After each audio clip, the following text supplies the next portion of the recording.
How would we be able to design privacy safeguards? They'd have to be built into the system rather than retrofitting a complex system. And there have to be guards against theft. The system has to be trustworthy. The system has to be updated without infringing on civil liberties.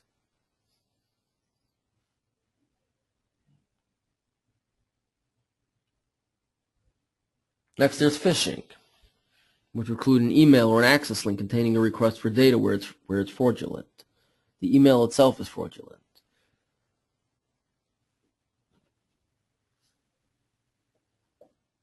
This has traditionally been a big issue with banks, where an email will be formatted to look as if it's coming from the bank, and the link on the bottom will say, taking you to sovereignbank.com. But if you roll your mouse over the link, you'll see in the bottom left corner of the screen that it's taking you to some other site. And sovereignbank.com is just the title for the web link. It's not the actual link. And it'll take you to a site that looks exactly like Sovereign site. And then we'll go and put all our information in, and someone else has it.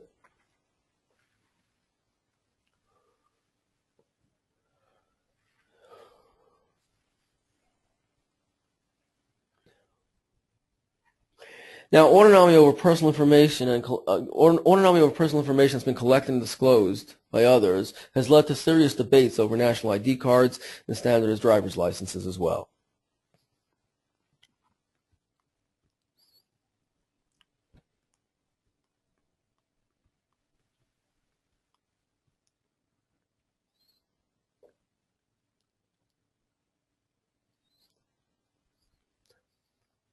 These are some of the more specific issues related to the subcategory of privacy in IT. The autonomy over personal information collected and disclosed by others.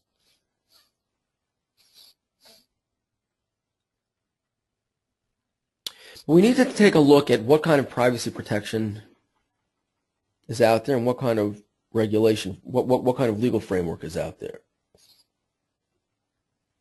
So first of all, there's a Fourth Amendment, the protection against intrusion.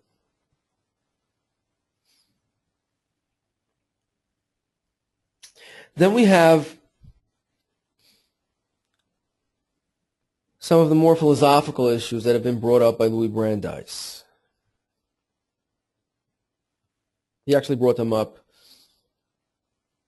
with the invention of cameras. If newspapers are allowed to print pictures without the consent of the person in the picture. But he's wrote long and deep philosophical articles in the Harvard Law Review regarding these things. They were actually incorporated into American law.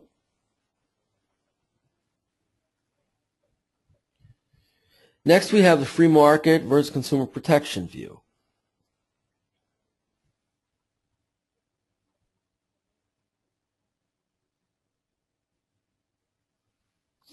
Then there are privacy protection contracts.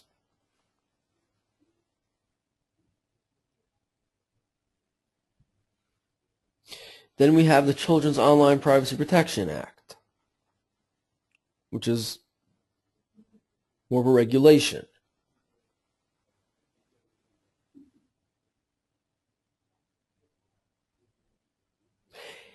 In the EU, there's personal data processing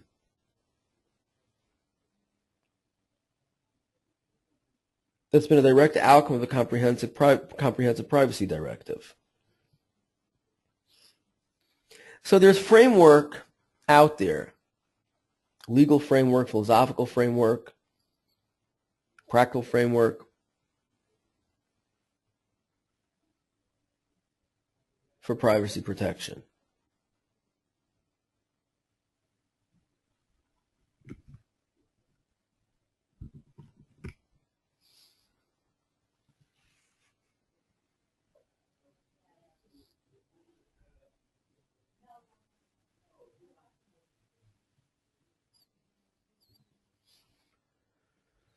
Let's take a look at freedom of speech.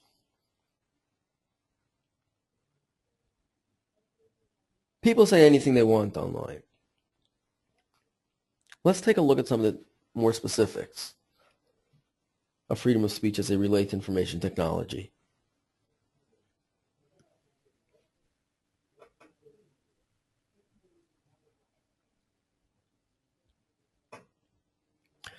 So, first of all, in freedom of speech, we have the First Amendment. Congress shall make no law abridging the freedom of speech or of the press.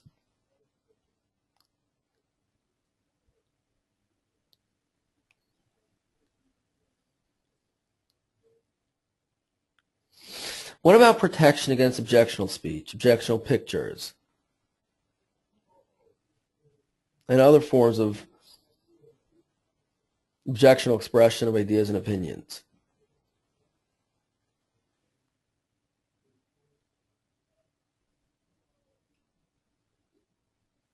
One of the problems is that the restrictions are more on the power of government rather than they are on individuals or private businesses.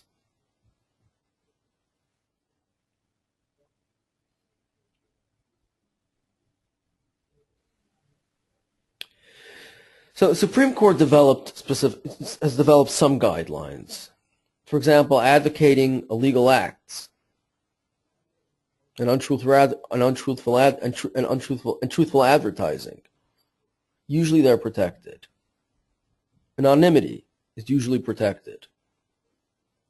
However, libel, direct specific threats, inciting violence, in certain circumstances will be illegal. So although the First Amendment presents potential issues,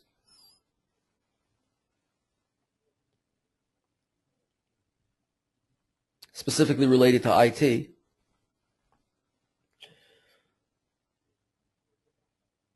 the Supreme Court does have some form of a framework.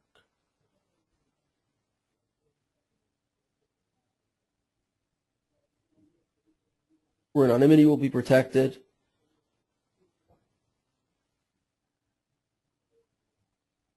advocating illegal acts, truthful advertising will typically be protected. However, libel, threats, incitement, in certain circumstances, will be illegal.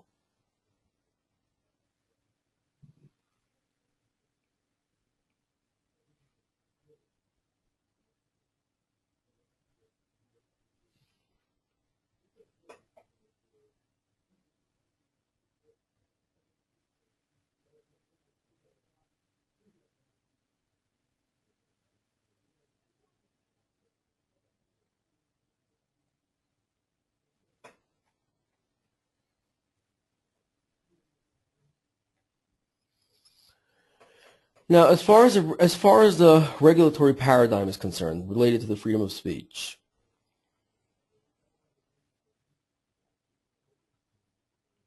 so the FEC has regulation in place restricting anonymity in the form of disclosure and financial requirements established before the web. Okay, so there is some form of a framework that's been established way back. Now, anonymity on the web many times is taken advantage of for criminal antisocial purposes. Now, there's the Children Internet Protection Act, and there's a Child Online Protection Act. The problem is the Supreme Court found it unconstitutional.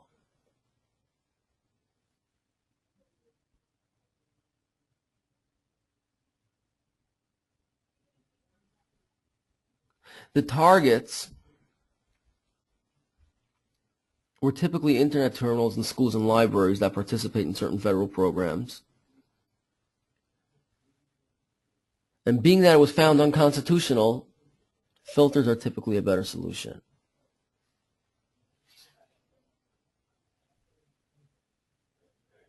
So there is some sort of a regulatory framework.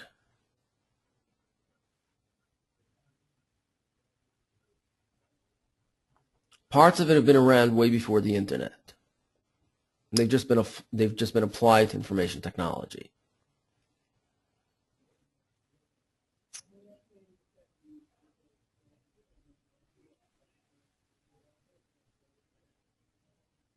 But the freedom of speech is still a balancing act between ethics and law.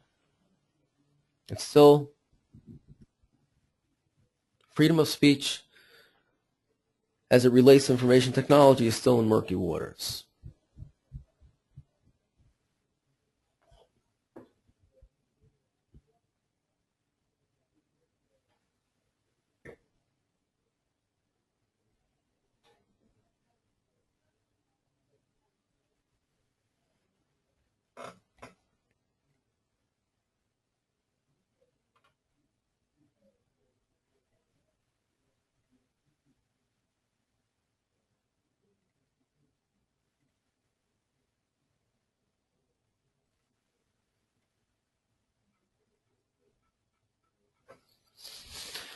Now, the question boils down to what is illegal.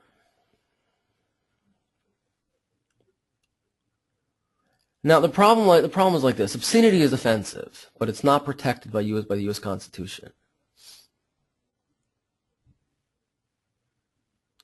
The criteria for obscene material will be as follows. It depicts offensive acts whose depiction is specifically prohibited by state law. It can depict these acts in a patently offensive manner, appealing to prurient interests as judged by a reasonable person using community standards. And it doesn't have any serious literary, artistic, social, political, or scientific value. Just plain old offensive.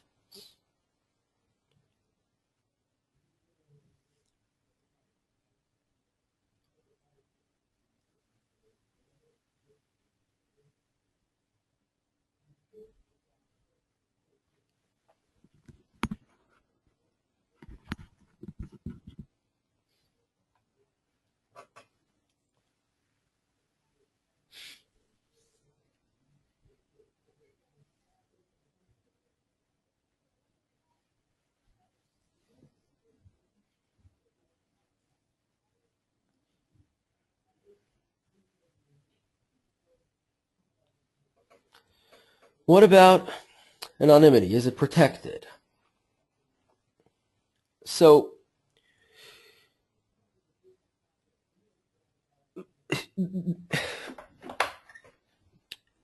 there is a right, the right to express political opinion anonymously in print is protected. In addition, the right to anonymity by the IP address is protected. That would be the little number that identifies your computer.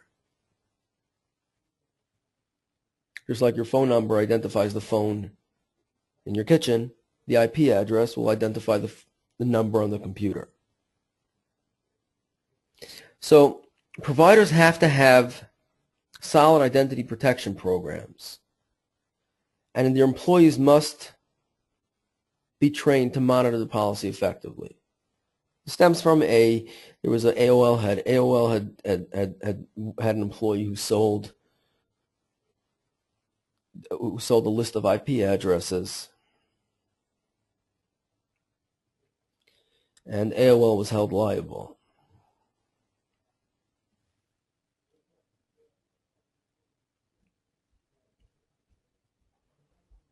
So based on that,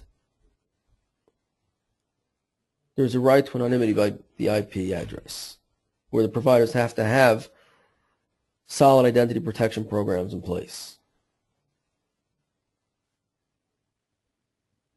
So definitely some forms of anonymity are protected. Okay, the right to express the political opinion anonymously in print is protected, and the right to anonymity by IP address is also protected.